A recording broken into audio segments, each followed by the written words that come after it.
మీరు ఆ పార్టీలో ఉన్నప్పుడు అంటే మీరు పార్టీ నుంచి బయటకు వచ్చేటప్పుడు ఇది ఎక్స్పెక్ట్ చేశారా? భవిష్యత్తులో ఇది జరగబోతోంది, పార్టీ ఇట్లా కొలాప్స్ కాబోతోంది, ప్రజలంతా కూడా టీడీపీ వైపు ఉన్నారు అనేది మీరు ఎక్స్పెక్ట్ చేసిందేనా ఇదంతా?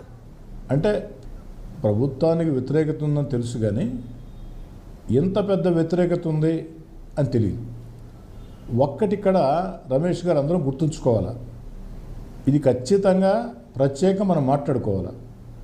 జగన్ గారు అధికారంలో ఉన్నప్పుడు వారు పెట్టిన పోలీస్ వేధింపులతో, అధికారుల వేధింపులతో వైఎస్ఆర్ కాంగ్రెస్ పార్టీకి వ్యతిరేకంగా ఎవరైనా మాట్లాడాలని అనుకున్నా మాట్లాడలేని రోజుల్లో ప్రజలంతా కూడా ఒక భయభ్రాంతులకు గురైన పరిస్థితుల్లో లోకేష్ గారి పాదయాత్ర ఈ రాష్ట్రాన్ని కదిలించింది.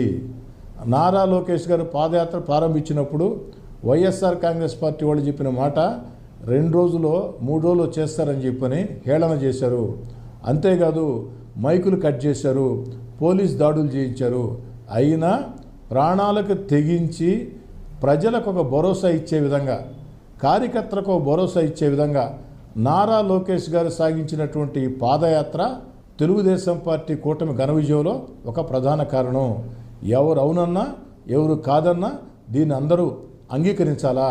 నారా లోకేష్ గారి పాదయాత్ర ఒక చారిత్రాత్మకమైనటువంటి ఈ గెలుపులో కీలకమైనటువంటి పాత్ర.